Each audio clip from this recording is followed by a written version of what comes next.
کمرے میں خاموشی چھا گئی، مگر وہ خاموشی اب پہلے جیسی نہیں رہی تھی۔ یہ خوف سے بھری ہوئی خاموشی تھی۔ حمزہ دیوار کے ساتھ ٹیک لگا کر بیٹھا تھا۔ اس کے چہرے پر درد صاف نظر آ رہا تھا، مگر آنکھوں میں ابھی بھی وہی ضد تھی۔ میں ٹھیک ہوں، اس نے دانت بیچتے ہوئے کہا۔ سہرا نے سختی سے جواب دیا، تم بالکل ٹھیک نہیں ہو۔ گولی چھو کر گئی ہے، اگر اندر لگ جاتی تو؟ لیکن لگی تو نہیں نا؟ حمزہ نے بات کاٹ دی اور ہلکے سے مسکرانے لگا۔ میں دروازے کے پاس کھڑا تھا اور ابھی بھی باہر کے اندھیرے کو گھور رہا تھا۔ وہ واپس آئیں گے، میں نے آہستہ سے کہا۔ علی نے فوراً میری طرف دیکھا۔ تمہیں یقین ہے؟ میں نے سر ہلایا۔ ایسے لوگ ایک بار میں کام ختم نہیں کرتے۔ کمرے کی فضا مزید بھاری ہو گئی۔ چند منٹ بعد ہم نے جلدی پلان بنایا۔ علی نے کہا، ہم یہاں نہیں رک سکتے، لیکن ابھی نکلنا بھی خطرناک ہے۔ سہرا نے علی کو جواب دیا۔ میں نے پیچھے والے دروازے کی طرف اشارہ کیا۔ میں نے کہا، ہم الگ الگ نکلتے ہیں، وہ ہمیں ایک ساتھ نہیں پکڑ سکیں گے۔ سہرا نے فوراً کہا، نہیں، ہم الگ ہوئے تو کمزور ہو جائیں گے۔ بحث بڑھنے ہی والی تھی کہ کھڑکی کے باہر کچھ ہلتا ہوا محسوس ہوا۔ سب فوراً خاموش ہو گئے۔ میں نے ہاتھ کے اشارے سے سب کو روک دیا۔ میں آہستہ کھڑکی کے قریب گیا اور جیسے ہی میں نے باہر جھانکا، وہی سیاہ لباس والا کھڑا تھا، اور اس بار وہ اکیلا نہیں تھا، 2 اور لوگ اس کے ساتھ کھڑے تھے اور سب کے ہاتھ میں ہتھیار تھا۔ میں نے دھیرے سے کہا، ہم سب گھیرے جا چکے ہیں۔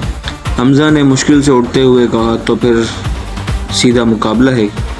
میں نے فوراً اسے روکا، نہیں، ہم لڑیں گے، مگر اپنے طریقے سے۔ میں نے جلدی کمرے کا جائزہ لینا شروع کیا۔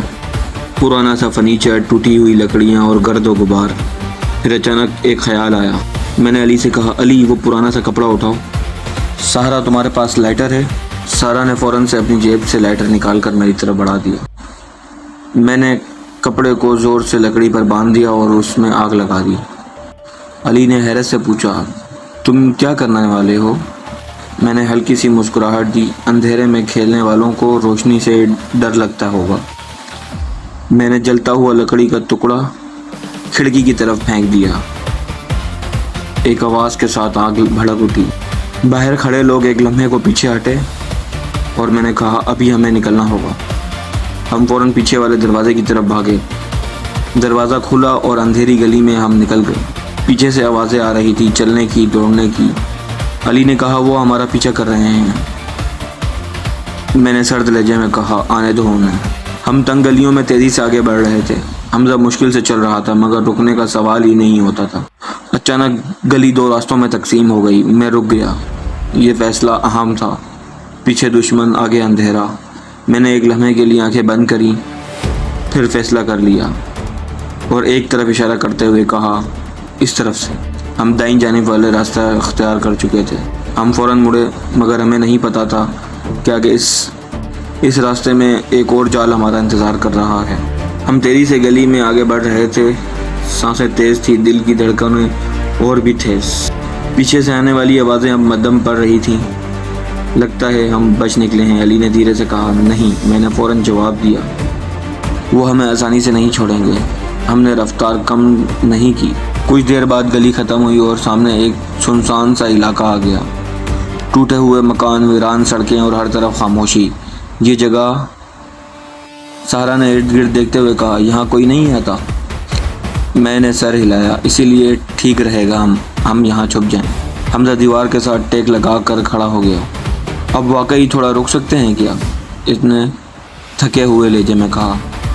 میں نے جواب دیا، ہاں، ابھی کے لیے تو ہم محفوظ ہیں۔ اسی طرح ہمارے چند گھنٹے گزر چکے تھے۔ ہم ایک پرانی آدھی گرے ہوئے مکان کے اندر تھے۔ سہرا نے حمزہ کا زخم صاف کیا۔ گولی صرف چھو کر گئی ہے، اس نے کہا، لیکن آرام ضروری ہے۔ حمزہ ہلکے سے مسکرایا۔ آرام؟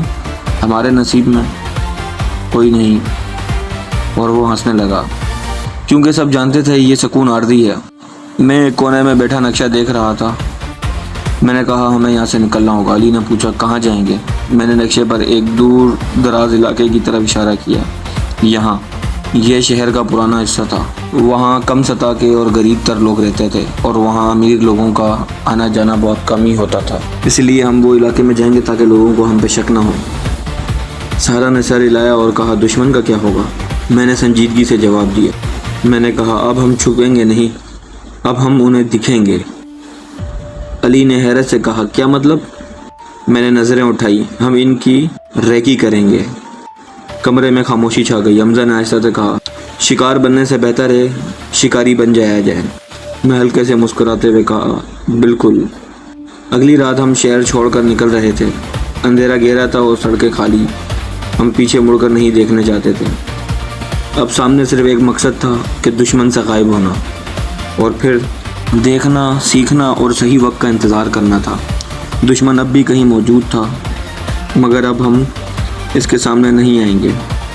ہم اب سایہ بن جائیں گے اور سایہ کبھی پکڑا نہیں جاتا. رات کا آخری پہر تھا. ہم شہر کے حصے میں داخل ہو چکے تھے جہاں وقت جیسے رک سا گیا تھا. یہ علاقہ پرانا تھا, بہت پرانا. تنگ گلیاں, اینٹوں سے بنی ادھوری دیواریں, چھوٹے چھوٹے مکان جن کے دروازے زنگ آلود تھے.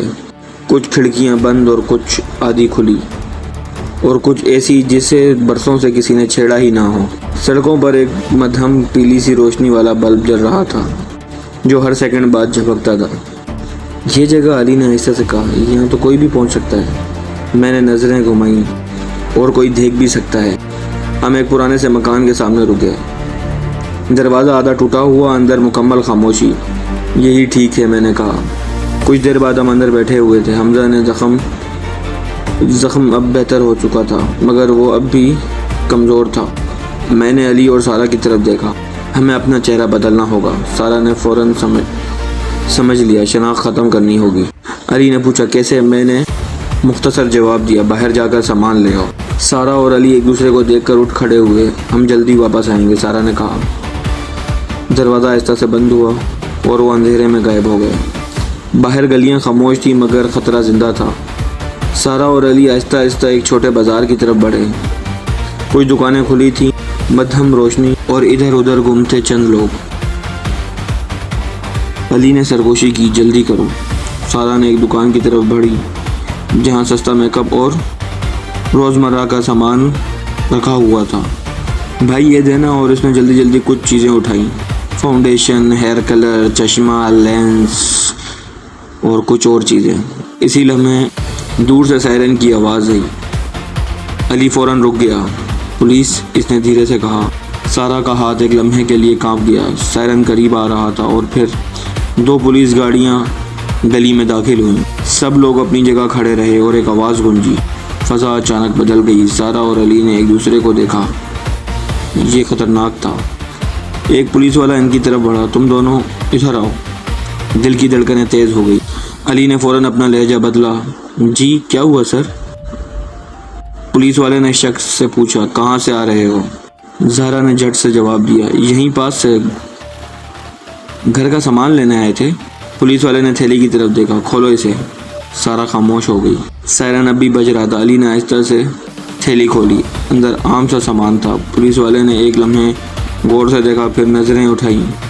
Identity card. یہی لمحہ خطرناک تھا. سارا نے ایک سیکنڈ کے اندر فیصلہ کیا. وہ ہلکے سے لڑکھڑائی اور وہ نیچے گر گئی. پولیس والا فوراً اس کی طرف بڑھا. اسی لمحے علی نے موقع دیکھ کر سر پانی پانی بولنے لگا. اس نے شور مچا دیا. چند لمحوں کے لیے دھیان بٹ گیا. سارا نے خود کو سنبھالا اور دونوں آہستہ آہستہ پیچھے ہٹنے لگے. پھر ایک تیز موڑ پر وہ مڑے اور گلی کے اندھیرے میں غائب ہو گئے. ارے رکو, پیچھے سے آوازیں آئیں مگر تب تک وہ جا چکے تھے. کچھ دیر بعد وہ واپس پناہ گاہ میں پہنچے. بال بچے. علی نے سانس لیتے ہوئے کہا. میں نے فوراً دروازہ بند کر دیا. اب وقت ضائع نہیں کرنا. ہم نے فوراً حلیہ بدلنا شروع کیا. بالوں کا رنگ بدلا, چہرے پر نشان بنائے اور کچھ تبدیلیاں کی. چشمہ, لباس مختلف. چند منٹوں میں ہم وہ نہیں رہے جو پہلے تھے. حمزہ نے آئینے میں خود کو دیکھا اور کہنے لگا اب تو میں خود کو بھی نہیں پہچان سکتا. میں نے گہری سانس لی. بس یہی چاہیے. مگر باہر کہیں پولیس اب بھی تلاش میں تھی اور شاید وہ سایہ بھی. کمرے میں خاموشی تھی مگر ایک سوال ہر کسی کے ذہن میں گونج رہا تھا، کیا ہم واقعی بچ گئے ہیں؟